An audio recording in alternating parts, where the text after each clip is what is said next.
بالله من الشيطان الرجيم. بسم الله الرحمن الرحيم. الحمد لله رب العالمين. الحمد لله الذي هو الأول والآخر والظاهر والباطن وله الملك وله الحمد يحيي ويميت ويميت ويحيي وهو حي لا يموت بيده الخير وهو على كل شيء قدير.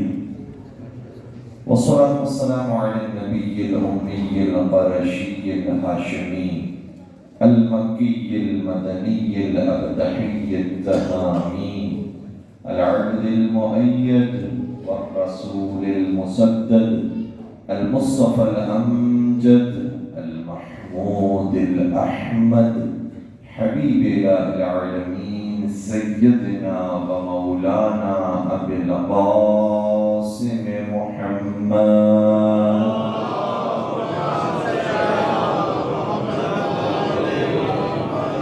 وعلى أهل بيته الطيبين الطاهرين المعصومين المظلومين الذين ذهب الله عنهم الرجس وطهرهم تطهيرا.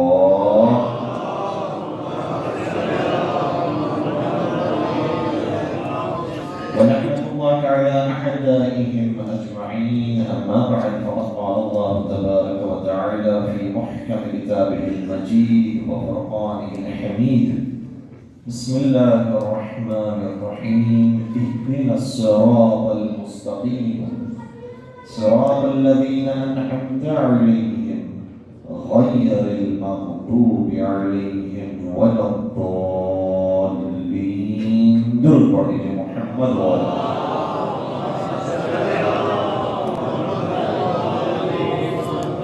اعزائي الحضور، اس خمسہ مجالس کے لیے اس عنوان کا انتخاب کیا گیا ہے وہ صحابہ اور فاطمہ ہے.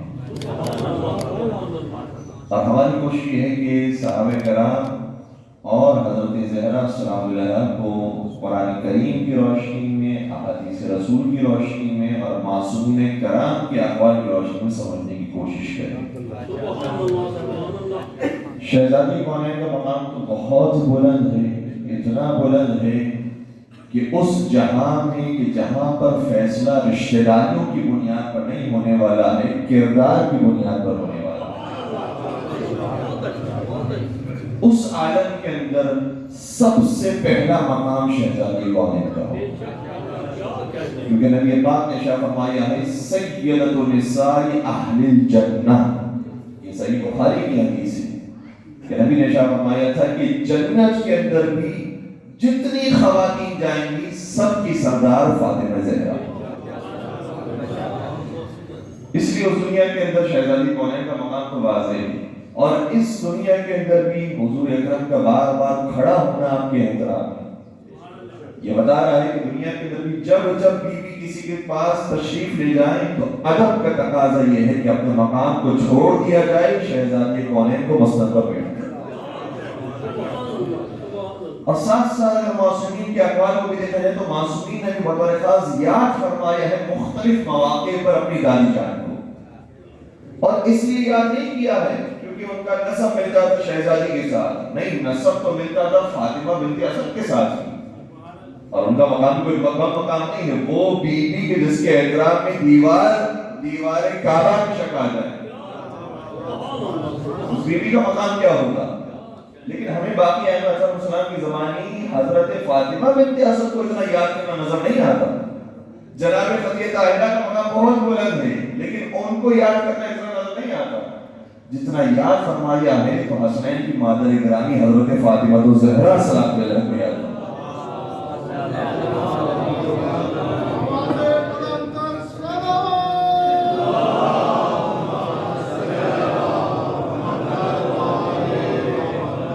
دیکھیں عام روٹین کی زندگی چل رہی ہے، نبی سرکار کا زمانہ ہے، نبی سرکار کو مدینہ سے خراسان کو لایا گیا، اور مامون ملوک یہ چاہتا تھا کہ امام رضا کو زہر دے کر جب شہید کیا ہے تو اس کی طرف لوگوں کے الزامات آنے شروع ہو گئے کہ تو نے زہر دے کر مارا ہے، تو نے شہید کیا ہے.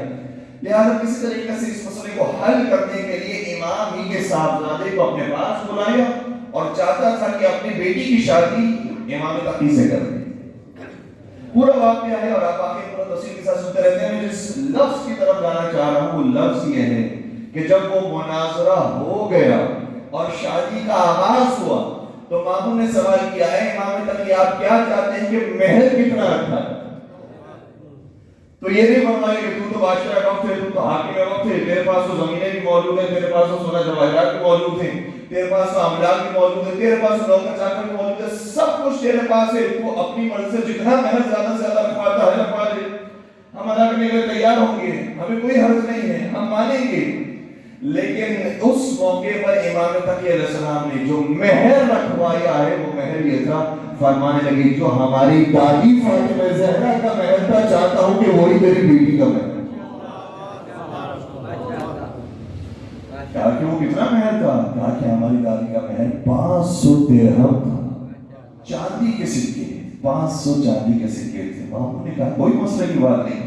ماموں سمجھ رہے ہیں کہ کوئی مسئلے والی بات نہیں ہے، لیکن اس طریقے سے بھی امام تقی نے اپنی دادی کا ذکر یاد کروایا کہ ہماری دادی کو نہ بھول جانا. پھر اسی طریقے سے امام تقی کے زمانے کے ایک اور واقعہ ملتا ہے کہ جب آپ سفر کر رہے تھے مدینہ سے خراسان کی جانب تو درمیان میں مکہ معظمہ ہے، مکہ معظمہ کی آپ نے زیارت کی اور وہاں جا کر آپ بیٹھ گئے سجدے میں جا کر رونے لگے. تو کسی صحابی نے آ کر کہا کہ فرزند رسول بہت دیر ہو گئی، آپ کافی دیر سے سجدے میں ہیں، کیوں گریا فرما رہے ہیں؟ تو کہتے ہیں کہ مجھے وقت یاد آتا ہے کہ جب میری دادی پر ظلم ڈھایا گیا، کاش میں اس موقع پر ہوتا تو ان سے انتقام لیتا. میں اپنے دادی پر ظلم کو یاد کر کے رو رہا ہوں. کتنا عرصہ گزر گیا ہے، کئی سال گزر گئے ہیں. بعض دفعہ ہمارے نوجوان سوال کرتے ہیں کہ 1400 سال کے بعد بھی اب تک ہم مسجد سے برپا کر رہے ہیں. بھائی معاملہ یہ ہے کہ اگر 1400 سال کیا 14000 سال بھی گزر جائے تو وہ زخم جو سیدہ پر لگا ہے اس زخم کو جبران نہیں کیا جا سکتا.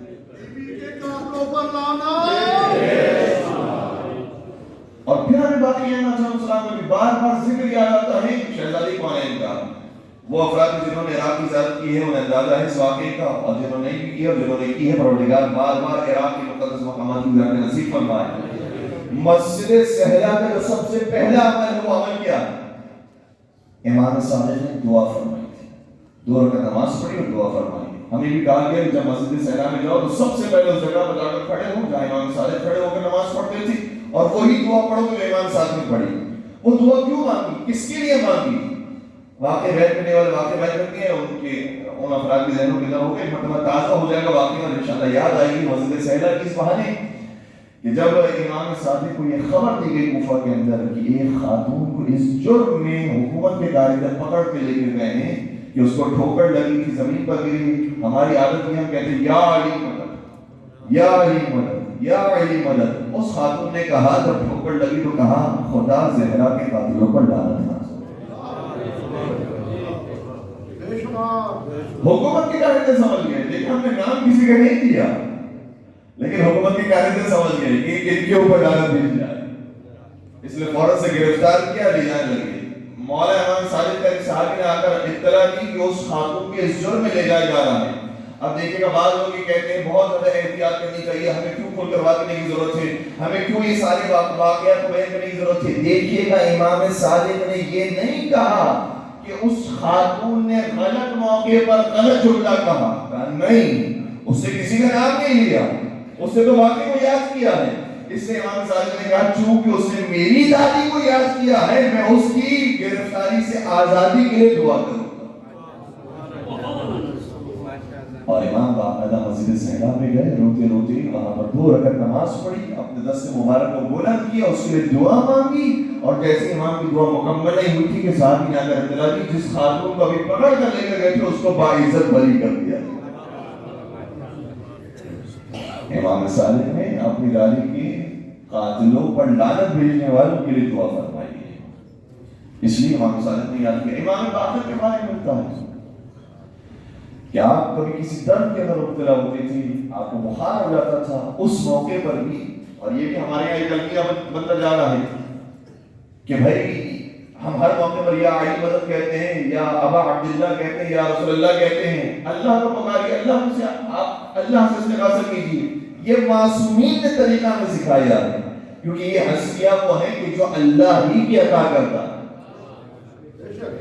ان سے مانگنا یہ نہیں ہے کہ خدا کے مقابلے میں کسی اور کو کھڑا کر دیا گیا ہے، نہیں، یہ تو خود خدا ہی کو سجدہ کرتے تھے، یہ تو خود خدا ہی کی عبادت کیا کرتے تھے، اور خدا نے ان کی بندگی کی وجہ سے انہیں وہ مقام عطا کیا ہے کہ اب میں پسند کرتا ہوں ان کے وسیلے سے مجھ سے مانگوں۔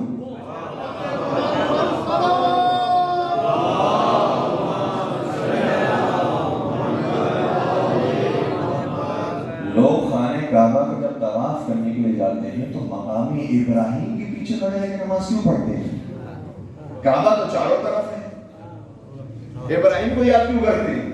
کہ نہیں، ہمیں حکم یہ دیا گیا ہے۔ حضرت ابراہیم اللہ کے ولی تھے، اللہ کے نبی تھے، اللہ کے رسول تھے، بلکہ خدا نے ابراہیم کو امام بنایا تھا۔ اس لیے ابراہیم علیہ السلام کے عمل کو خدا نے ایسے یاد کیا ہے جیسی نماز ابراہیم نے جس مقام میں پڑھی ہے تو بھی وہی جا کر ابراہیم کی طرح نماز پڑھو۔ ابراہیم کو یاد کرنے کا مطلب نہیں کہ شرک ہو گیا ہے، یہ تو اب کے خدا ہے، اور ولی کے خدا ہونے کی وجہ سے ابراہیم کو اتنا عطا کیا ہے۔ اگر ابراہیم کی طرح عمل کرو گے خدا کو پسند آئے۔ ابراہیم وہ تو نبی خدا تھے، رسول خدا تھے۔ توجہ رکھیے گا، ابراہیم کی زوجہ بھی اگر کسی نبی کے لیے دوڑی ہے، وہ تو معصومہ نہیں ہے، وہ تو اس طرح سے معصومہ نہیں کہ جیسے انبیاء معصوم ہیں، لیکن اس کے باوجود چونکہ نبی کی خاطر وہ دوڑی تھی، اس لیے ہر حاجی کو حکم دیا گیا، ہر مسلمان کو حکم دیا گیا، قیامت تک آنے والے ہر اہل اسلام کو حکم یہ ہے کہ ویسے ہی دوڑو کہ جیسے وہ بی بی دوڑی تھی۔ اس کی یاد کیوں زندہ رکھی جا رہی ہے؟ کوئی خدا ہے، کہیں خدا نہیں ہے، عبد خدا، خدا کی بندی ہے۔ ہم چاہتے ہیں کہ اس کا ذکر بھی باقی رہے، اس لیے پروردگار یہ چاہتا ہے کہ جس طرح سے خدا کا ذکر انسان کرتا ہے اس کے نیک بندوں کا بھی ذکر کیا جائے تاکہ تم نیک بندوں کے ذریعے خدا کا مزید قریب ہو جائے۔ یہی معاملہ امام باقر صلی اللہ علیہ وسلم نے، امام باقر جب درد محسوس کرتے تھی تو دعائیں موجود ہیں امام کی اپنے مقام پر، اللہم کہہ کر، یا اللہ کہہ کر وہ دعائیں موجود ہیں، لیکن کبھی کبھار جب درد محسوس کیا کرتے تھے تو بلند آواز سے کہتے تھے یا فاطمہ یا بنت رسول اللہ، اے فاطمہ، اے فاطمہ، اے دختر رسول، اے دختر رسول، میں درد سہ رہا ہوں لیکن معمولی سا درد ہے، جو آپ نے درد سہا ہے وہ تو بہت عظیم درد تھا۔ اس طرح سے مختلف موقعوں پر ائمہ الاسلام اپنی دادی کو یاد کیا کرتے تھے، یاد سیدہ باقی رہے، شہزادی کا احترام اپنے مقام پر باقی رہے۔ اور پھر امام موسیٰ کاظم علیہ السلام کے واقعات کو دیکھیے، ان پاک ہستیوں کے نام آتی جا رہے ہیں، مجھے بھی شرط دیکھ محسوس ہو رہی ہے، مل کر سوال کو دیکھیں۔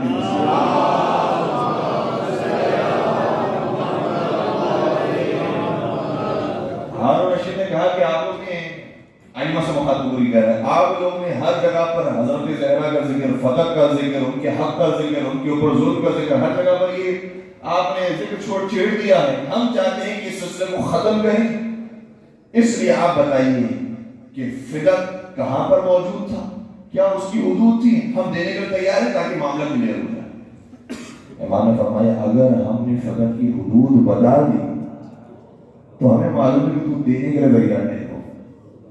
اس نے کہا کہ نہیں، آپ بتائیے، ہم دینے کے لیے تیار ہیں۔ امام نے فرمایا فدق کی پہلی حد عیدن ہے، اور عیدن کا مقام آج عدن بھی کہتے ہیں، عیدن بھی کہتے ہیں، اس کا مقام آج بھی یمن میں موجود ہے، ایک حد یمن میں ملتی ہے۔ یمن کہاں سے آ گیا؟ مدینہ کے اندر بات کا فتح ہونا چاہیے تھا، یمن تک بات کہاں تک پہنچ گئی؟ امام نے فرمایا ایک حد اس کی یمن میں، دوسری حد اس کی سمرقند میں۔ سمرقند آج بھی ازبکستان کے اندر موجود ہے، بڑا عظیم شہر سمرقند کا۔ دوسری حد اس کی ازبکستان تک پہنچتی ہے، تیسری حد اس کی افریقہ تک پہنچتی ہے۔ افریقہ زمانے کا مطلب افریقہ کا شمالی حصہ جس سے مراد آج کا ٹونیشیا، الجیریا، لیبیا، وہاں تک اس کی حد پہنچتی ہے۔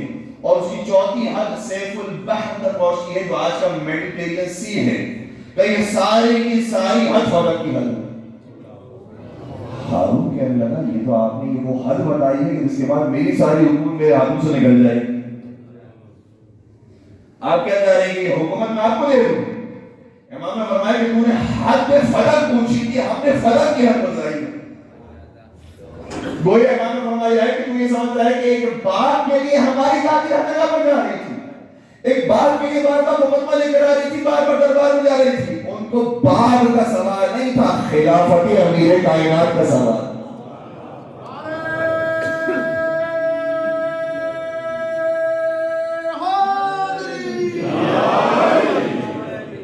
ہماری دادی یہ ثابت کرنے کے لیے آئی تھی کہ علی حق پر ہے، اور علی کی حکومت کے اندر یہ سارا فضل آتا ہے، ساری حکومت علی بن ابی طالب کا۔ اور جب ہم شہزادی کونین کے مقام مرتبے کو جان لیتے ہیں تو اب جاننے کی کوشش کرتے ہیں کہ بعض صحابہ کا کردار اور بعض صحابہ کا تعارف قرآن کریم میں کیسے پیش کیا۔ دیکھیں میں قرآن کریم کا سہارا لے رہا ہوں، نہ اپنی کسی کتاب کا نہ کسی اور کی کتاب کا سہارا لے رہا ہوں، کیونکہ لوگ کہیں کہ بھائی ضعیف روایت آپ نے بیان کر دی، خبر واحد بیان کر دی۔ نہیں، میں قرآن کریم بیان کر رہا ہوں، اللہ کا کلام ہے، اور وہ کلام ایسا کلام ہے کہ اس کو پروردگار نے بھی کہا ہے کہ ہر جمعے کو اس کلام کو پڑھو۔ اس سورے کا نام ہے سورہ جمعہ۔ ہر جمعے کو کلام پڑھو اور ان افراد کو یاد کرو جو رسول اللہ کے ساتھ پڑھ رہے تھے۔ وہ کیسے اصحاب تھے، ذرا سورہ جمعہ سے بات کریں۔ سورہ جمعہ کی آخری آیت ارشاد ہو رہا ہے، میں کلام پاک پڑھ رہا ہوں، وَإِذَا رَأَوْا تِجَارَةً أَوْ لَهْوًا انفضوا إِلَيْهَا وَتَرَكُوكَ قَائِمًا قل ما عند الله خير من اللهو ومن التجارة والله خير الرازقين۔ پروردگار کیا فرماتا ہے، اے حبیب پاس تیرے پیچھے نماز پڑھنے والے ایسے، تیرے ساتھ کھڑے ہونے والے ایسے ہیں کہ جب وہ سامنے سے کسی تجارتی کاروان کو آتا ہوا دیکھتے ہیں، مال دنیا کو دیکھتے ہیں، یہ احساسات ہیں ان کے مال دنیا کے بارے میں۔ میں آپ کی خدمت میں کمپیئر کروں گا شہزادی کی کیا خیالات تھے مال بارے میں اور بعض صحابہ کے کیا خیالات تھے مال دنیا کے بارے میں۔ قرآن کہہ رہا ہے جب بھی کسی تجارتی کاروان کو آتا ہوا دیکھتے ہیں، اللہ کو لائق کے محفل کو دیکھتے ہیں، یہ آپ کے ساتھ نماز میں ہونے کے باوجود بھی انفضوا الیہا وترکوک قائما، وہاں دوڑتے ہیں تجھے چھوڑ دیتے ہیں۔ معلوم ہوا آج تک ہم یہ سمجھ آئے تھے کہ یہ میدان میں چھوڑ کر جاتے تھے، آج پتا چلا مسجد بھی ہو تب بھی چھوڑ کے چلے جاتے۔ کمال قرآن ہے، رکوع کا قائم تجھے کھڑا چھوڑ کر چلے جاتے ہیں۔ بول ان سے کہہ دو ما عند اللہ خیر من اللہو ومن التجارہ، جو اللہ کے پاس موجود ہے وہ اس تجارت سے بہتر ہے۔ واللہ خیر الرازقین، پروردگار بہترین رزق دینے والا ہے۔ یہ وہ افراد ہیں جن کے بارے میں قرآن نے یہ کہا ہے۔ اور اب جانتے ہیں کہ شہزادی کونین کے بارے میں قرآن نے کیا کہا۔ شہزادی کونین کے پاس جب مال آتا تھا اور مال دنیا ان کے پاس موجود ہوتا تھا تو کیفیت کیا ہوتی تھی۔ قرآن نے سورہ دہر میں کہا جب مال دنیا ان کے پاس ہوتا تھا تو چاہے اپنے لیے ہوتا تھا لیکن وَيُطْعِمُونَ الطَّعَامَ عَلَىٰ حُبِّهِ مِسْكِينًا وَيَتِيمًا وَأَسِيرًا، یہ اللہ کی محبت میں یتیم کو بھی کھلاتے ہیں، مسکین کو بھی کھلاتے ہیں، اسیر کو بھی، خود بھوکے رہتے ہیں۔ افطار کے دن انہوں نے پانی سے افطار فرمایا، ان کے پاس روٹیاں نہیں تھی، ان کے پاس اور کچھ نہیں تھا، اپنی روٹیاں بھی دے دی، افطار کیا تو پانی کے ساتھ کیا، اور جب 3 دن تک یہ سلسلہ جاری رہا، یہ بھی کمال کی بات ہے۔ پہلا دن ایسا نہیں ہے کہ افطار کر لیا پانی کے ساتھ تو آیت نازل ہو گئی، انسان مطمئن ہو جائے کہ اچھا پہلے دن آیت نازل ہو گئی، یا دوسرے دن بھی یہی کام کرتے ہیں، دوسرے دن دوسری آیت نازل ہوگی، تیسرے دن یہی کام کرتے ہیں، تیسرے دن آیت نازل ہوگی، انسان کو ایک انسینٹیو مل جاتا ہے، ایک لالچ ہو جاتی ہے کہ اب آیت اوپر آیت اتر رہی ہے لہٰذا یہ کام کرتے جاؤ۔ کوئی آیت نہیں اتری پہلے دن، آیت نہیں اتری لیکن سیدہ کا عمل جاری ہے، بیت سیدہ کا اور گھرانے سیدہ کا عمل جاری ہے۔ ہمیں تو لالچ ہی نہیں آیتوں کی، ہمیں تو لالچ ہی نہیں کسی کی تعریف کی۔ پہلے دن بھی یہ عمل کیا کوئی آیت نہیں ہوتی، دوسرے دن بھی عمل کیا کوئی آیت نہیں ہوتی، تیسرے دن بھی عمل یہ کیا۔ اس کے بعد زہرا تو زہرا، مولا متقیان تو مولا متقیان۔ عام طور پر آپ نے بھی رمضان کے روزے رکھے ہیں، جیسے افطار کا وقت آتا ہے تمنا یہ ہوتی ہے فوراً سے جلدی کھانا شروع کر دیا جائے، کسی اور چیز کا انتظار نہ کیا جائے۔ اگر 3 دن بغیر کھائے پیے ہٹا کٹا اگر جوان بھی یہ کام کرے تو اس کے بعد جو ہے کمزوری محسوس ہو جاتی ہے۔ خدا جانتا ہے حسنین کریمین میں کیسے روزے رکھے، اور یہ آیت وہ ہے جس آیت کے اندر اس گھر کی کنیز بھی شامل ہے۔ کنیز تو اس گھر کی ہے، ہمارے لیے تو یہ ماں کا درجہ رکھتی ہے۔ جسے جناب فضہ کہا جاتا ہے. یہ نام کی فضہ نہیں تھی، حقیقت میں بھی فضہ تھی. اس نے کھانا کھلایا اور جب 3 دن کے بعد ایک کیفیت ہو گئی نبی اکرم کی خدمت حاضر میں، نبی نے کہا کہ آپ کی طبیعت کیسی ہو گئی ہے، آپ کی حالت ایسی کیوں ہو گئی ہے، یہ کیفیت آپ کے اندر کیوں آ گئی؟ اپنا واقعہ بیان کیا. واقعے کا مکمل نہ ہونا تھا کہ جبرائیل آئے تو وہ لے کر آیا. اور اس آیت کے 2 انداز میں ترجمے کیے گئے ہیں. وَيُطْعِمُونَ الطَّعَامَ عَلَى حُبِّهِ، یہ کھانا کھلاتے ہیں اللہ کی محبت. دوسرا اس کا ترجمہ اور دوسرا انداز سے کیا گیا ہے، ذرا نیا انداز ہے اور لطیف انداز ہے، اور یہ ترجمہ بھی صحیح ہے. وَيُطْعِمُونَ الطَّعَامَ عَلَى حُبِّهِ، کھانے کو دیکھ کر، کھانے کی محبت ہونے کے باوجود بھی اپنا کھانا یتیم مسکین اور رسول کو دیتے. ان کا دل کھانے کی طرف مائل ہے لیکن اس کے باوجود دے دیتے ہیں. اور عجیب یہ سورہ ایسا پیارا سورہ ہے، جیسے یہ عمل اہل بیت نے انجام دیا، اس کے بعد قرآن کریم نے کہا تمہارے لیے سرچشمے بھی ہیں، تمہارے لیے نہریں بھی ہیں، تمہارے لیے بہترین محلات بھی ہیں، تمہارے لیے باغات بھی ہیں. ساری نعمتوں کو سورہ کے اندر پھر بیان کیا گیا. لیکن ایک نعمت ایسی ہے کہ جس کا ذکر اس سورہ کے اندر نہیں کیا گیا. حالانکہ وہ نعمت بھی جنت کے اندر موجود ہوگی، لیکن اس سورہ کے اندر اس نعمت کا ذکر نہیں کیا گیا. وہ کون سی نعمت ہے؟ اگر بول سکے ماشاءاللہ، خدا سلامت رکھے. اس سورے کے اندر جنت کی ہر نعمت کا ذکر ہے لیکن حور کا ذکر نہیں ہے. کیوں ذکر نہیں ہے؟ یہ ہمارا خیال نہیں، ہمارے کسی شیعہ عالم دین کا بیان نہیں. اہل سنت عالم دین، بہت مستند عالم دین، علامہ آلوسی نے روح المعانی کے اندر بیان کیا. اور وہ خود کہتے ہیں کہ کتنا خوبصورت یہ نقطہ میرے ذہن کے اندر آیا ہے. کہتے ہیں وَمِنَ اللَّطَائِفِ أنه سبحانه وتعالى لم يذكر فيها حور العين لحرمة البتول وقرة عين الرسول. کہا کہ سورہ کے اندر ہر نعمت کا ذکر ہے لیکن حور کا ذکر اس لیے نہیں ہے کیونکہ حور کا ذکر وہاں آتا ہے جہاں فاطمہ کا ذکر نہ ہو. لیکن جہاں فاطمہ کا ذکر آ جائے، فاطمہ سے بڑھ کر کوئی نہیں ہے، لہذا فاطمہ کے ذکر کی وجہ سے خدا نے حور کا ذکر کیا.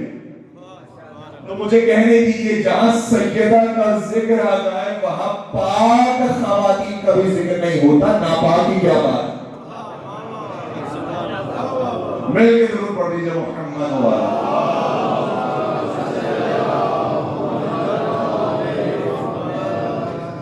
یہ معنی دنیا کے بارے میں سیدہ کائنات کی رضا ہے. اور یہ ایک آیت نہیں ہے قرآن کریم کی، جہاں 50 آیات موجود ہیں اور کس آیت کو بیان کریں. لیکن اس آیت کو میں ضرور سمجھتا ہوں کہ آپ کی خدمت بیان کروں.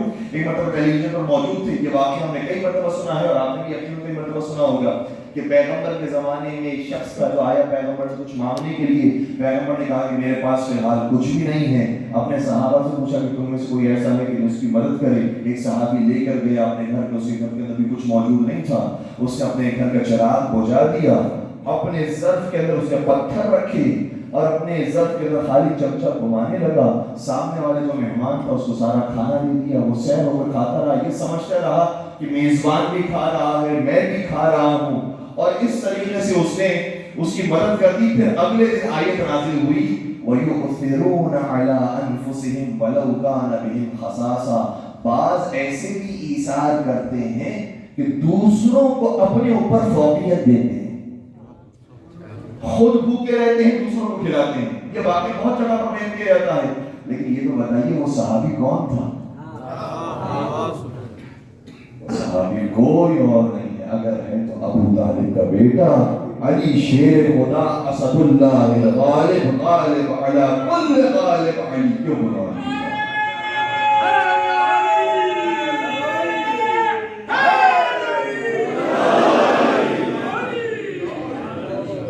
وہ صحابی جب لے کر گیا تھا اس سائل کو اپنے گھر میں، تو انہوں نے اپنی زوجہ سے کہا تھا کہ کیا ہے گھر کے اندر. کہا بس اتنا کھانا ہے کہ ہمارے بچے کھا سکیں. کہا تو میں مہمان کو لے کر آ گیا، بچوں کو جلدی سلا دو. بچوں کو بھوکا سلا دیا گیا. زہرا نے بھی کچھ نہ کھایا، علی نے بھی کچھ نہ کھایا، سارا سائل کو کھلا دیا. آیت نازل ہوئی ہے اپنے اوپر فوقیت دیتے ہیں سائل کو. یہ حالت ہمارے دنیا کے بارے میں تھی. اور کیوں نہ ہو، فاطمہ اس ماں کی بیٹی کا نام ہے جسے خدیجہ کہتے ہیں. کیوں نہ ہو یہ کیفیت مال دنیا کے بارے میں. اس لیے خبردار کو یہ خیال نہ کرے کہ بی بی فتح کا تقاضا کرنے کے لیے گئی، کوئی مال کمانے کے لیے گئی. ان کے لیے بہت حقیر بات ہے، بہت پست بات ہے کہ کبھی مال کے لیے کسی چیز کے پیچھے جائے.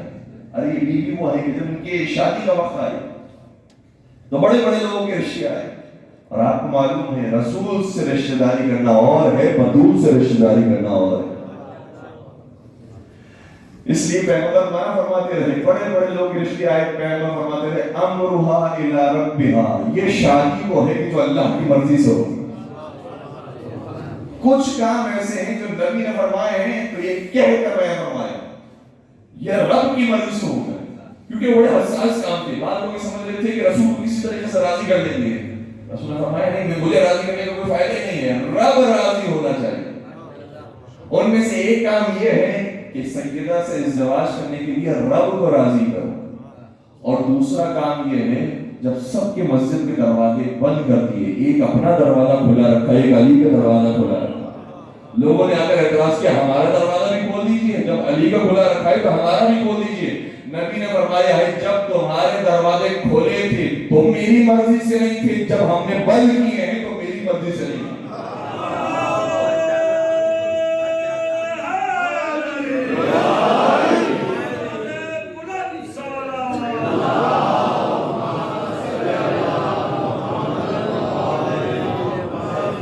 رب نے جس کے دروازے بند کرنے کا حکم دیا میں نے اس کے دروازے بند کروا دیے، اور رب نے جس کے دروازے کھلے رکھنے کا حکم دیا میں نے اس کے دروازے کو کھلا رکھا.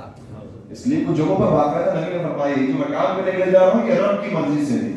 لہٰذا جب بعض دفعہ لوگوں نے دیکھا کہ بار بار اللہ کے رسول کہتے ہیں رب کی مرضی رب کی مرضی، اب لگتا یہ ہے کہ شاید رسول نعوذ باللہ دیکھیے گا اصحاب کا ذہنی لیول کیا ہے، اور بڑے بڑے افراد ہیں اس کے اندر جا کر کتابوں میں نام دیکھتے. ایک صحابہ کہنے لگے یا رسول اللہ میرے پاس 100 سرخ بالوں والے اونٹ ہیں جو زمانے کی بہترین سواری ہوئی تھی. یہ سمجھ لیجیے کہ آج کے زمانے کا BMW. میرے پاس یہ 100 گاڑیاں ہیں اور میرے پاس اتنا مال موجود ہے کہ میں ان سواریوں کے اوپر صرف قیمتی لباس آپ کو ہدیہ کروں گا. 100 سواریوں کے اوپر قیمتی لباس بھی ہدیہ کروں گا، اور اس کے علاوہ میں 10,000 دینار بھی دوں گا، سونے کے سکے 10,000 دوں گا. آپ اپنی بیٹی سے میری شادی کر دیجیے. نبی کو ایک مرتبہ جلا رہا ہے. نبی نے فرمایا کہ کیا مال دنیا کی خاطر اب تک میں نے اپنی بیٹی کی شادی نہیں کی ہے؟ جاؤ یہاں سے دور ہو جاؤ. اور اتنا پیغمبر کے اوپر سرخی کے آثار ظاہر ہو گئے تھے اور اتنا غصہ اور جلال آ گیا تھا کہ اپنے پاس جو موجود کنکریاں تھیں ان کو اپنے ہاتھوں میں اٹھایا. اور 2 روایتیں ہیں. بعض روایتوں کے مطابق اپنے ہاتھوں میں اٹھانے کے بعد جیسے اشارہ کیا وہ فوراً سے بھاگ گیا، لیکن اشارہ کرنا تھا کہ ان کنکریوں نے تسبیح پروردگار پڑھنا شروع کی. اور دوسری روایت کی جملہ یہ ہے کہ جیسے کنکریوں کو اپنے ہاتھوں میں اٹھایا وہ خود کنکریاں سونے جواہرات میں تبدیل ہو گئی. نبی نے فرمایا جس کے ہاتھوں میں زمین و آسمان کی چیزیں ہوں کہ اسے مال دنیا کی رغبت ہوگی، یہاں سے دور ہو جائے. یہ شادی وہ ہے جو رب کی مرضی سے ہونے والی ہے، اور جب شادی ہوئی رب کی مرضی سے تو اس طریقے سے نبی نے اپنی بیٹی علی کے سپورٹ کی اور یہ کہہ کر سپورٹ کی اے فاطمہ میں نے تیری شادی اس سے کی ہے جو اسلام میں بھی سب سے پہلے، جو علم میں بھی سب سے پہلے، جو حلم میں بھی سب سے پہلے، جو عبادت میں بھی سب سے پہلے، جو شجاعت میں بھی سب سے پہلے. لہذا میں نے فضیلتوں کے سمندر کو فضیلتوں کے سمندر کے ساتھ ملا دیا.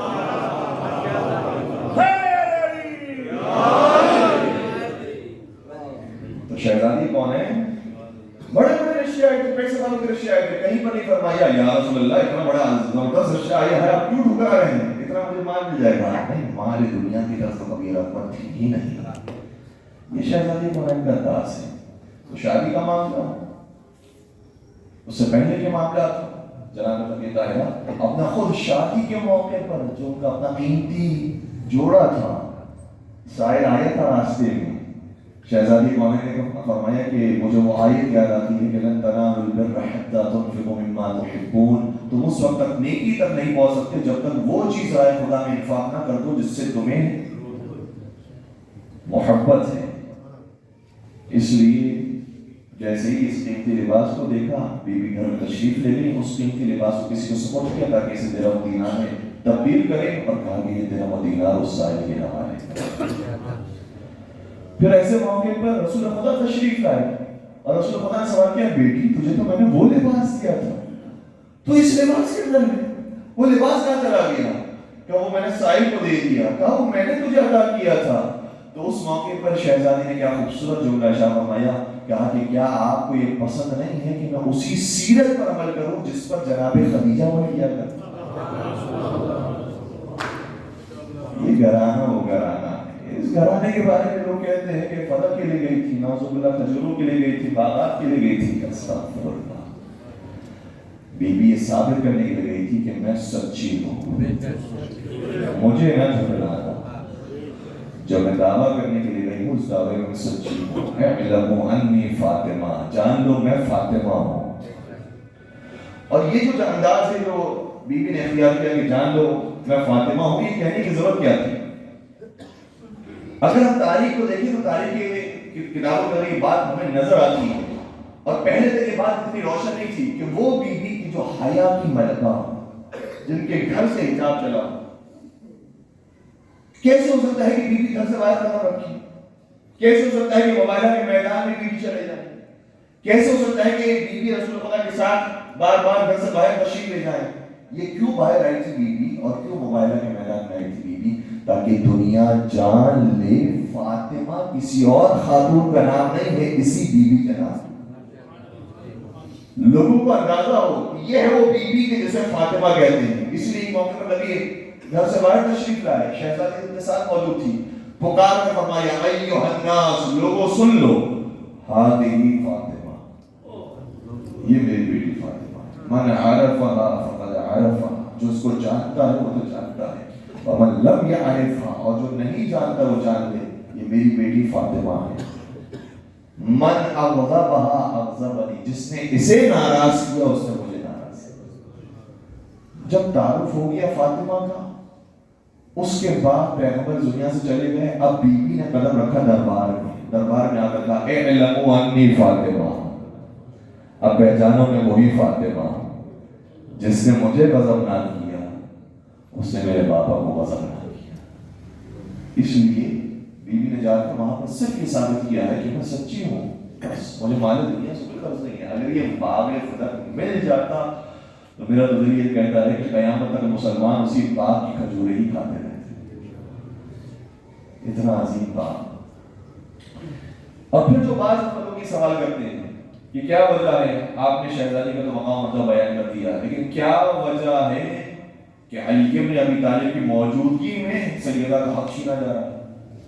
علی بن ابی طالب موجود، ان کا حق چھینا جا رہا ہے، کوئی تلوار نہیں نکالی، کوئی مقابلہ نہیں کیا، کوئی جوابی کارروائی نہیں کی۔ یہ غلط فہمی نہیں ہے، ذہن میں رکھیے گا، یہ غلط فہمی ہے کہ مولانا تقیہ نے کوئی قیام نہیں کیا، کوئی جواب نہیں دیا، بہترین جواب دیا۔ البتہ جو جواب دیا ہے اس کو دوسروں کی کتابوں میں نہیں ملے گا، لیکن ہماری کتاب کافی کے اندر یہ پورا خطبہ موجود ہے۔ مولانا نے خطبہ بیان کیا ہے، فرمایا ہے کہ وہ جو واقعات تھے وہ کیا واقعات تھے۔ مولا کی خلافت ظاہریہ کا زمانہ آیا، 25 سال کا گیپ آ چکا تھا، جو اس موقع پر جوان تھے وہ بوڑھے ہو چکے تھے، جو بوڑھے تھے وہ مر چکے تھے، جو بچے تھے وہ جوان ہو رہے تھے، لہذا کسی کو اس واقعے کے بارے میں صحیح علم نہیں تھا۔ اس موقع پر علی بن ابی طالب اپنی خلافت ظاہریہ کے زمانے میں خطبہ ارشاد فرمایا۔ اس خطبے کا نام ہے خطبہ طالوتیہ۔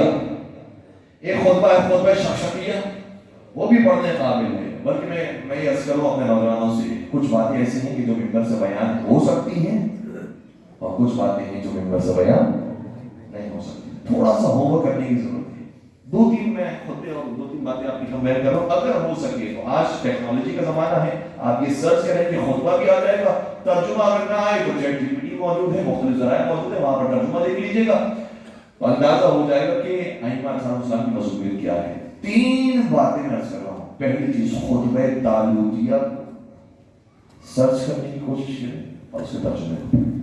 دوسرا خطبہ شقشقیہ، نہج البلاغہ کا 3 نمبر کا خطبہ ہے۔ اس 3 نمبر کے خطبے میں 3 کی حقیقت بیان کریں، اور تیز ہے دعائے صنم قریش۔ اس دعا کو ضرور پڑھیے گا تو اندازہ ہوگا کہ کیسے ظلم ہے کہ جو اہل بیت بٹھائے گئے. خطبہ تعلقیہ پہ مولا نے ساری تفصیل بیان کی. پہلے پروردگار کی حمد و ثنا کی اور کیا خوبصورت انداز ہے حمد و ثنا پروردگار کا. اس کے بعد حضور پر درود و سلام بھیجا اور اس کے بعد واقعات کو بیان کیا کہ رسول کے بعد میرے ساتھ کیا ہوا. فرمایا کہ جب میرا حق چھینا جا رہا تھا تو میں نے لوگوں کو غدیر یاد دلائی اور غدیر کو یاد دلانے کے بعد میں نے لوگوں کو جمع کیا کہ اگر لوگ میرا ساتھ تیار ہو جائیں تو میں تلوار سے مقابلہ کروں. کیونکہ نبی نے فرمایا تھا کہ اگر میرا ساتھ دینے والے افراد ہوں تو تلوار اٹھا اور اگر ساتھ دینے والے نہ ہو تو فصبرن صبرا صبر ہی کرنا. اس لیے میں نے تیار کیا افراد کو اور تیار کرتے کرتے میرے پاس جو تعداد بنی وہ صرف 360 افراد تھے. 360 لوگ تیار ہو گئے. یا امیر المومنین ہم آپ کا ساتھ دیں. میرے مولانا نے کہا کہ اگر تم اپنے وعدے میں سچے ہو کیونکہ کہیں ایسا نہ ہو جائے کہ جس طرح سے امام حسن کے ساتھ سلوک کیا گیا امام حسین کے ساتھ سلوک کیا گیا وہی مولانا متقیان کے ساتھ نہ کیا جائے. اس لیے امام نے فرمایا کہ اگر تم اپنے وعدے میں سچے ہو تو کل کے دن اپنے سر کے بالوں کو مڑوا کر آنا. جب کل کا دن آیا تو 360 میں سے صرف 5 تشریف لائے. اور یہ بھی پنجتن کا عدد ہے جو صحابہ کا پنجتن ہے. صحابہ اور فاطمہ جب ہمارا موضوع ہے تو صحابہ کے اندر ہر طرح کے لوگ ہیں. یہ صحابہ کا گلدستہ ہے. کون آئے علی کی مدد کرنے کے لیے؟ سلمان، ابو ذر، مقداد، عمار اور جناب حذیفہ یمانی. یہ 5 افراد آئے. اور کچھ لوگ دوسرے مقام پر یہ واقعہ بھی ملتا ہے کہ ایک شخص ایسا تھا کہ جس نے اپنے سر کے بال نہیں منڈوائے تھے، صرف یہاں سے بال کٹوا دیے تھے اور امامے کے نیچے باقی اپنے بال چھپا لیے تھے. امام نے اس کو دیکھا اور یہ فرمایا کہ تو جو کہتا ہے اس پر عمل نہیں کرتا. تجھے پتہ ہی نہیں ہے کہ علی کہاں تک دیکھ سکتا ہے. اور گویا امام نے فرمایا ہو کہ جو میری محبت میں اپنے سر کے کچھ بالوں کو نہیں منڈوا سکتا وہ اپنا سر کیا قربان کرے. اس میں جب دیکھا کہ کچھ ساتھ دینے کے تیار نہیں ہے اس کے بعد امام نے کیا ارشاد فرمایا. اسی خطبہ تعلقیہ کا جملہ ہے، حسب کا جملہ ہے اور آخری جملہ ہے. امام ارشاد فرماتے ہیں اما قسم کھا کر کہتے ہیں اما والبیت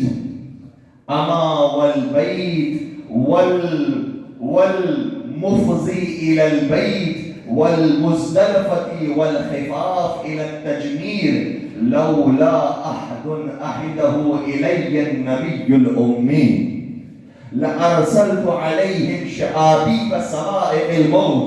مولا شاہ فرماتے ہیں کہ کعبے کی قسم، کعبے کی طرف جانے والوں کی قسم، پھر فرمایا مزدلفہ کی قسم اور رمی جمرات میں کنکر مارنے والوں کی قسم.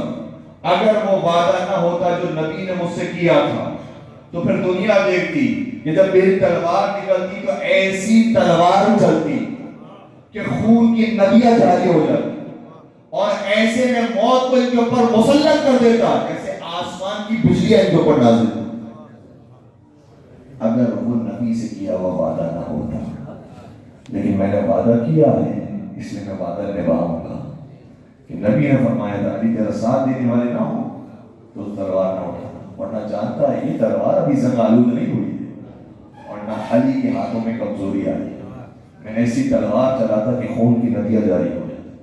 پھر آگے شاہ فرمایا ان قریب جو میں نے کام نہیں کیا ہے جو نبی نے فرمایا تھا اس کی مصلحت تمہارے لیے آشکار ہوگی اور پھر تمہیں سمجھ میں آئے گا کہ میں نے یہ کام کیوں نہیں کیا تھا.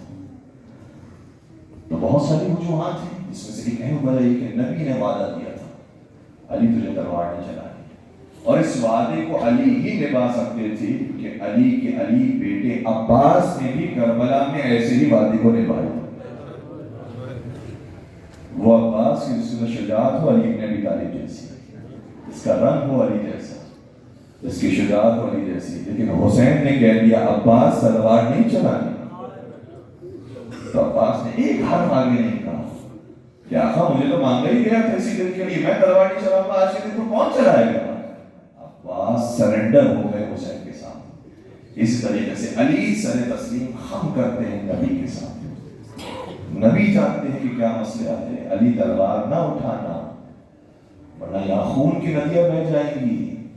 لوگ اسلام سے متنفر ہو جائیں گے، کوئی اسلام کے نام لیوا نہیں ہوگا، ختم ہو جائے گا، لوگ تجھ پر تہمت لگائیں گے کہ تو نعوذ باللہ نعوذ باللہ نعوذ باللہ ظالم ہے، تو قاتل ہے، تو نے کتنے مسلمانوں کو قتل کر دیا. اور یہ الزام بعد میں مولا پر لگانے کی کوشش بھی کی گئی.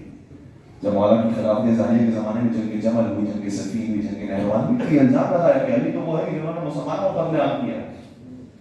علی نے تلوار نہیں چلائی، پہلے انہوں نے تلوار چلائی. علی نے تو دفاع کیا، اس لیے یہ الزام پہلے ہی لگایا جا سکتا تھا، علی نے تلوار نہیں چلائی.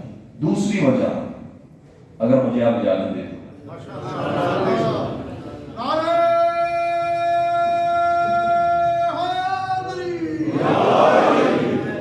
اور اتنی خوبصورت وجہ ہے انشاءاللہ اتنی آسانی سے ہمارے نوجوانوں کے ذہنوں میں تو بیٹھ جائے گی. وہ حدیث بہت مشہور ہے جس کا ایک حصہ میں پیش کروں گا، انشاءاللہ دوسرا حصہ آپ پیش کریں گے کہ نبی نے کیا فرمایا تھا، یا علی انت منی بمنزلت ہارون من موسیٰ الا انہ لا نبی بعدی. مگر یہ کہ میرے بعد کوئی نبی نہیں آئے گا، تو ہارون کی طرح ہے. جا کر دیکھیے گا قرآن میں ہارون علیہ السلام کے واقعے، یہ قرآن ہے ہارون علیہ السلام کے واقعے بیان کر رہا ہے کہ جب حضرت موسیٰ علیہ السلام کی قوم حضرت موسیٰ علیہ السلام کے ساتھ چلتے چلتے دریا کو پار کر لیتی ہے اور دوسری طرف پہنچ جاتی ہے. حضرت موسیٰ خدا کا کلام لینے کے لیے کوئی دور پر تشریف لے جاتے ہیں، ہارون کو اپنا وسیع معین کر کے جاتے ہیں. ہارون اب تجھے اس قوم کو سنبھالنا ہے. جیسے ہی حضرت موسیٰ علیہ السلام چلے گئے، قوم پیچھے رہ گئی، جناب ہارون کی ذمہ داری تھی. لیکن کیا ہوا، قوم میں شخص کھڑا ہوا کہ جسے سامری کہا جاتا ہے. اس نے ایک گائے کو اس طریقے سے ذبح کیا اور اس طریقے سے مارا کہ جس کے بعد اس کی زبان میں کچھ دانی اور کچھ کیمیکلز آج کی زبان میں کہا جائے کہ رکھ دیے، جس کے بعد وہ گائے اور وہ گوسالہ آوازیں نکالتی تھی. اور پروردگار نے قرآن کریم میں کہا ہے کہ ہم نے یہ جان بوجھ کر اس کو کرنے دیا تاکہ امتحان ہو جائے امت کا، کون ہے کہ جو حقیقی معبود کا ماننے والا ہے اور کون ہے کہ جو گوسالہ پرستی کرنے والا ہے. اور اندازہ یہ ہوتا ہے کہ آج بھی ہندوستان کے اندر جو اتنی گائے کا احترام کیا جاتا ہے، شاید یہ اسی وجہ سے گوسالہ پرستی لوگوں نے شروع کر دی کہ بھائی یہ تو زبردست ہے. اور سامنے نے کہا کہ یہی خدا ہے. دیکھو تم نے کبھی کوئی ایسی جانور کو دیکھا ہے، گائے کو دیکھا ہے، مرنے کے بعد بھی آواز دے رہی ہے، اس کے اندر سے آوازیں نکل رہی ہیں، جوابات دے رہی ہیں. سب اس کے سامنے جھکنا شروع ہو گئے. کیوں جھکنے کے لیے تیار ہو گئے؟ آج کل کے زمانے میں شاید کوئی کام کرے گا جھکنے کے لیے تیار نہیں ہوں گے، لیکن اس زمانے میں کیوں جھکنے کے لیے تیار ہو گئے؟ اس کی وجہ بھی قرآن کریم میں بیان کی. وجہ یہ ہے کہ اس زمانے کے جتنے لوگ مسلمان ہوئے تھے اور جتنے لوگ حضرت موسیٰ کے ماننے والے ہوئے تھے، انہوں نے بار بار حضرت موسیٰ سے کہا تھا، اے موسیٰ اپنا خدا ہمیں دکھا. ہم اس خدا کی عبادت کرنے کے عادی ہیں جس کو ہم دیکھتے ہوں. اسی لیے حضرت موسیٰ کو واقعی بھی ذہن میں آتا ہے کہ حضرت موسیٰ گئے تھے پہاڑ پر، اس کے بعد کہا کہ پروردگار اپنا جلوہ دکھا. پروردگار نے کہا کہ اگر تو اس بجلی کو برداشت کر لیتا ہے تو پھر تو مجھے دیکھ سکے گا. بجلی آئی اور دیکھ نہ سکے اور سب مر گئے. تو ان کی عادت تھی دیکھ کر ماننے کی، اس لیے کہا موسیٰ کا خدا تو بغیر دیکھے، یہ وہ ہے کہ جو خدا دیکھ کر ہے. اس سے ہمارا دل اس کی طرف مائل ہو رہا ہے، لہٰذا ہم جھکیں گے، ہم سجدہ کریں گے، ہم اسے مانیں گے اور ماننے لگ گئے. یہی معاملہ علی بن ابی طالب کے ساتھ ہوا. علی بن ابی طالب جب قوم کو دیکھ رہے ہیں، رسول دنیا سے چلے گئے، اب کس کو مانا جائے؟ دور جاہلیت میں اس کو مانا جاتا تھا جو زیادہ بزرگ ہوتا تھا، جو جتنا بوڑھا ہوتا تھا اس کو مانا جاتا تھا. اس لیے انہوں نے تلاش کیا اور دیکھا، محسوس کیا کہ ان میں جو ہمیں ایسا جو ہمارے مطلب کا بھی ہمارے ذہن میں آتا ہو وہی کی شخص نظر آتا ہے، لہٰذا فوراً سے اس کی طرف راغب ہو گئے.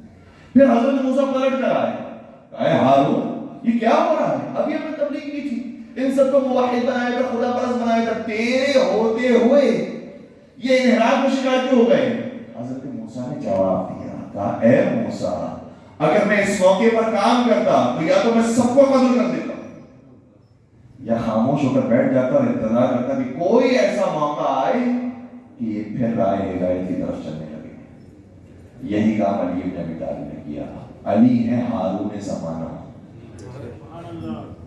لہذا جب دیکھا کہ قوم منحرف ہو رہی ہے، علی بن ابی طالب نے کہا کہ یا تو میں تلوار نکالوں گا سب کو، یا میں تلوار کو رکھ دوں اور اپنے اوپر ہونے والے ظلم کو برداشت کروں۔ یا امیر المومنین، بڑا ظلم آیا گیا ہے آپ کے اوپر۔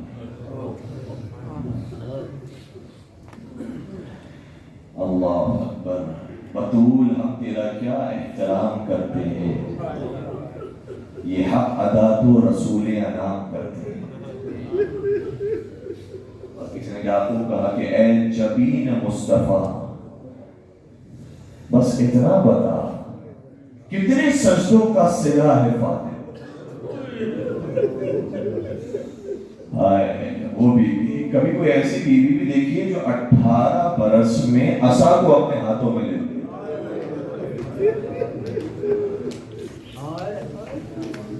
بیوی کا نام آتا تھا، آئمہ صاحب اسلام کی آنکھوں سے آنسو جاری ہوتے تھے۔ چھٹے سرکار کا دور ہی، ایک صحابی کے یہاں خوشخبری تھی، مولا میرے یہاں بیٹی کی ولادت ہے۔ امام نے سوال کیا بیٹی کا نام کیا رکھا؟ اس نے کچھ اور نام بتایا، امام نے فرمایا نام تو فاطمہ رکھ۔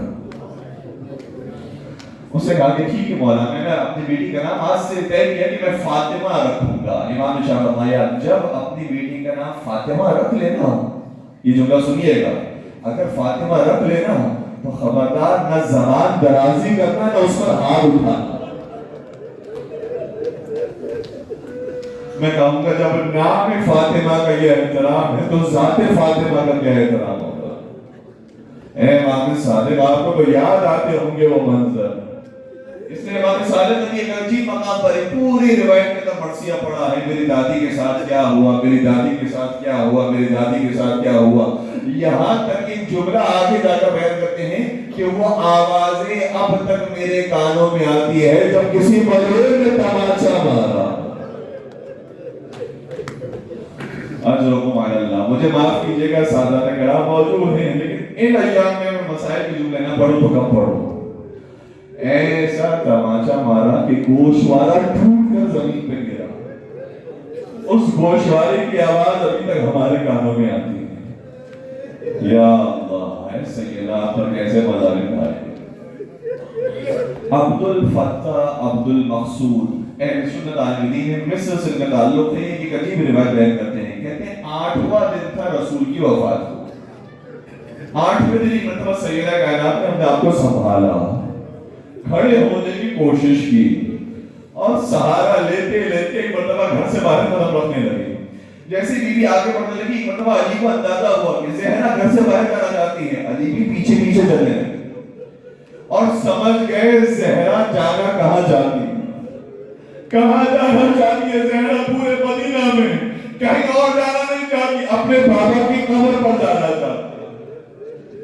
ایک مرتبہ سے ایسے قدم کو آگے بڑھایا، کچھ ہی فاصلے پر قبر رسول موجود تھی، لیکن خدا جانتا ہے کتنا وقت لگ گیا۔ جس طرح سے کچھ ہی فاصلے پر بازار سے دربار شام موجود تھا، لیکن کتنا وقت ثانیہ زہرا کو لگا تھا۔ اسی طرح سے زہرا مرضیہ چلتے چلتے اپنے بابا کی قبر پر آئی۔ وہ اہل سنت یہ کہتے ہیں کہ جب اپنے بابا کی قبر پر پہنچی تو ایک مرتبہ طواف کیا، بابا آج میں تیرے صدقے جاؤں، بابا تو میرا طواف کیا کرتا تھا، آج میں تیرا طواف کروں۔ ایک مرتبہ طواف کرنے کے بعد بیٹھ گئی، ایک مشت خاک اٹھائی اور وہ جملہ آپ سنتے رہتے ہیں نا، صبت علیہ مصائب، وہ جملہ بی بی نے کہا، وہ جملہ اس وقت کہا جب خاک کو اٹھایا، خاک کو اٹھانے کے بعد اپنی ناک مبارک کی طرف کیا، استشمام کیا، اس خاک کو سونگا اور سونگنے کے بعد کہنے لگی ماذا علی من شم تربت احمد ان لا یشم مد الزمان غوالیا صبت علی مصائب لو انہا صبت علی الایام سرن لیالیا۔ فرمانے لگے بابا تیری خاک کے اندر اتنی خوشبو موجود ہے کہ اس خاک کو جو ایک مرتبہ سونگ لیتا ہے پھر اسے دنیا کی کوئی اور خوشبو پسند نہیں آتی۔ بابا سن میرے ساتھ کیا ہوا، تیرے جانے کے بعد تیری زہرا پر ایک مسائل ڈھائے گئے۔ اگر روز روشن پر پڑھتے ہیں، تاریک راتوں میں تبدیل ہو جاتے ہیں، اس کے بعد بیوی میں اشعار کہے ہوں گے مرثیہ جاری رہا ہوگا. امام صادق کا جملہ یہ سنیے گا, ما زالت بعد ابیہا, بیوی اپنے بابا کے بعد نہیں رہی تھی. کیسی حالت میں رہی تھی؟ محسبت الراس, منحدت الرکن, باقیت العین, محترقت القلب, یغشا علیہا ساعتا بعد ساعة. اگر سن سکے تو سنیے گا. بابا کے چلے جانے کے بعد زہرا کی کیفیت کیا ہو گئی تھی؟ کیفیت یہ ہو گئی تھی کہ ہمیشہ سر میں پٹی بندے رہتی تھی. خدا جانتا ہے پٹی کیوں بندی تھی, کہ زخم کو چھپایا تھا. اور شہید یہی وہ رومال تھا جو حسین نے پھر ہور کی پیشانی پر باندھا. ایک رومال تھا جو بنا رہتا تھا, آنکھوں سے دریا بہتا رہتا تھا, دل جلا رہتا تھا, پسلیاں ٹوٹی تھی, پہلو شکستہ تھا. یغشا علیہا ساعتا بعد ساعة, ہر تھوڑی دیر میں غش آ جاتا تھا, ہر تھوڑی دیر میں سیدہ بے ہوش ہو جاتی تھی. قبر رسول پر کہتے روتے روتے بے ہوش ہو گئے. اللہ رب نے جملے ختم کیا, آپ جانے سیدہ جانے, ٹوٹی ہوئی تن ٹوٹی ہوئی پسلیاں جانے. جب سیدہ بے ہوش ہو گئی, ایک مرتبہ علی نے سہارا دیا. سہارا دینے کے بعد اپنے گھر کی طرف لے کر آ گئے. آپ نے جملہ سن لیا, میں سیدہ کی اجازت سے جملہ کہنا چاہ رہا ہوں. اے بی بی, آپ پر مظالم بہت ڈھائے گئے, دربار سے آپ کو خالی ہاتھ لوٹایا گیا, آپ پر تازیانے برسائے گئے, دروازے لگائے گئے, جنڈا و دروازہ گرائے گئے, سارے مظالم اپنے مقام. لیکن جب آپ گہری کو سہارا دینے کے لیے علی موجود تھے, مجھے کربلا میں وہ منظر یاد آتا جب 70 قدم کے فاصلے سے زینب اپنے مزار کی لاشیں پر گری, اور جب سامنے زینب حسین کی لاشیں پر گری, فرمانے لگی وا محمد وا رسول اللہ صلی علیہ ملیک السماء وهذا حسین ململ بالدماء مقطع الأعضاء وبناتك سبايا. اے اللہ کے رسول, آپ وہ تھے جن پر ملائکہ درود و سلام بھیجا کرتے تھے, اور یہ آپ کا حسین جو خون میں رنگین ہے, جس کے بدن کے ٹکڑے کر دیے گئے اور آپ کی بیٹی کو اسیر بنا گیا.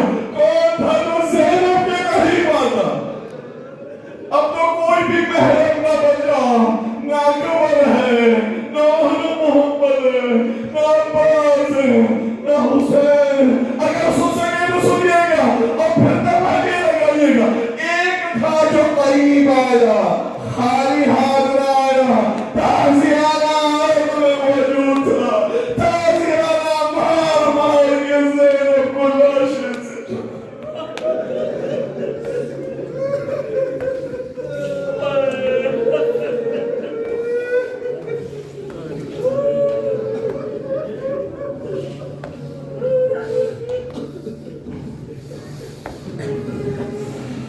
ألا ولعنة الله على القوم الظالمين وسيعلم الذين ظلموا أي منقلب ينقلبون. پالنے والے ان گنہگار آنکھوں میں جو آنسو آئے, رومال حضرت سیدہ کائنات میں جگہ تھا. ان آنسو کے صدقے میں ہم سب کو کربلا معلیٰ کی زیارت نصیب ہے, شام کے مقدس مقامات کی زیارت نصیب ہے. پالنے والے کچھ مقامات ایسے ہیں جہاں پر انسان پہنچ جائے, کسی ذاکر کی ضرورت نہیں ہے, نہ مسائل پڑھنے والی کی ضرورت ہے, نہ مسائل سننے والی کی ضرورت ہے, وہ جگہ خود مسائل پڑھتی ہے. اگر سن سکیں 3 جگہ ایسی ہیں کربلا میں آدمی قتلگاہ پہنچ جائے, وہ جگہ خود مسائل پڑھتی ہے. شام میں عالیہ کے روزے پر پہنچ جائے, ام المسائل کا روزہ خود مسائل پڑھتا ہے. اور تیسرا مقام سن سکیں گے, انسان بقیع کے قبرستان میں داخل جاتا ہے. پروردگار مجھے ان پاک ہستیوں کا واسطہ جنت البقیع کے مسمار مزارات کی تعمیر نو کے اسباب جلد از جلد پیدا کر. پڑھنے والے تمام مقامات مقدسہ کی بار بار زیارت عطا فرما. ظالمین کا قابل ہدایت ان کی ہدایت فرما, قابل ہدایت میں انہیں نیز کو نابود فرما, مظلومین عالم کی نصرت اور حمایت فرما. جب سیدہ کائنات کو ان کے پاک بچوں کا واسطہ جو رزق کی تنگی میں مبتلا ہے, ان کے رزق حلال عطا فرما, جو رزق حلال کا کے رزق میں برکت وسعت و کثرت نصیب فرما، کہ اولاد امین کو اولاد صالحہ نصیب فرما، مقروضین کے قرض کو غیب سے ادا فرما، بے جرم اسیروں کو رہائی نصیب فرما، اس عزا خانے اور مسجد کی اور تمام مساجد اور امام بارگاہوں کی حفاظت فرما، ان کے متولیوں کی نیک توفیقات میں اضافہ فرما، حاضرین مجلس کی جائز شرعی حاجات کو پورا فرما، اور تمام مظالم سے انتقام کے لیے اپنی آخری حجت امام عصر و زمان کے ظہور میں تعجیل فرما، ہم ان کے اعوان و انصار عاشقین و محبین شمار فرما۔ ربنا تقبل منا انك انت السميع العليم وتب علينا انك انت التواب الرحيم برحمتك يا ارحم